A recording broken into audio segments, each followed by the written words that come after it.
Welcome to this week's episode of Learning Sparks. My name is Richard Hayzler and I am the proud principal of Pequannock Valley Middle School, a grade 6 through 8 school in Pompton Plains, New Jersey, as part of the Pequannock Township School District. Here on Learning Sparks, we like to talk about instructional strategies that enhance student learning in your classroom. And I'd like to share with you what we've been doing over the past several weeks here at PV School now that we're into instruction. It's important that we're beginning to analyze our students' performance. So we're taking a look at data both formatively and summatively to take a look at our instruction and our student learning in terms of areas of student strength and areas of student growth.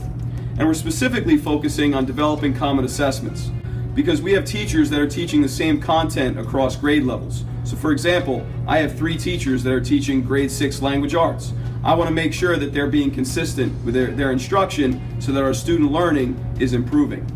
So when you look at a common assessment, what does that mean? Well, a common assessment is a measurement of a set of skills taught by the same group of teachers at the same time.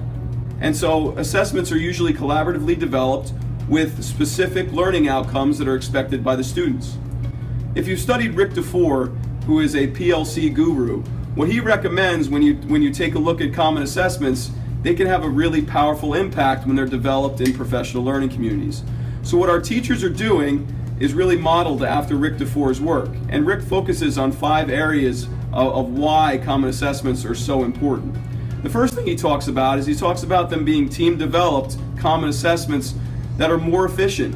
When you're giving assessments and working together, you're looking at specific questions together. You're determining whether those questions are going to be purposeful for the students. They're going to give you the information that you need as teachers to improve your curriculum and improve your instruction. Second reason why common assessments are effective is that they're equitable.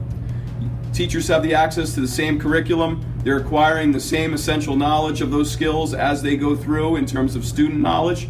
All of that is critically important when developing a common assessment. Another reason why common assessments are so important is because they inform and improve the practice of the teachers at all grade levels.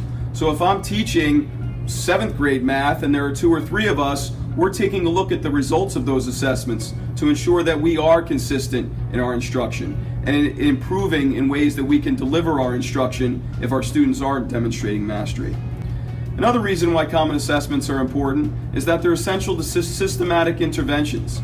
If we have students that aren't learning, by giving common assessments, we can take a look at where they aren't learning and then why.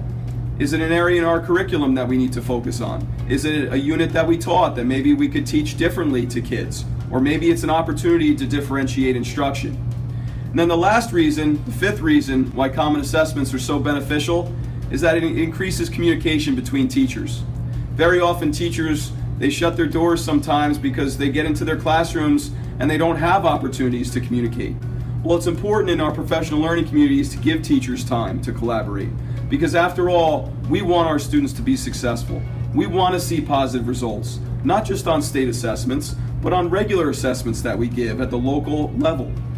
Because if you're truly looking to enhance student learning in your classroom, assessments are going to be a big piece of that. And so my recommendation is take a look at what assessments you're giving, and then are you consistent in those assessments across grade levels. I'd be happy to work with you if you're a school district that's looking to develop common assessments, because I believe that can truly spark student learning in your classrooms. I look forward to continuing to learn and grow with you on Learning Sparks. Please follow me at Rich Hayzler on Twitter, and you can always reach out to me at richard.hayzler@gmail.com, and I'm happy to help you in your schools work on common assessments or any other topic that we've discussed here on Learning Sparks. So as I say at the end of every episode, always do what's best for kids. Have a great day.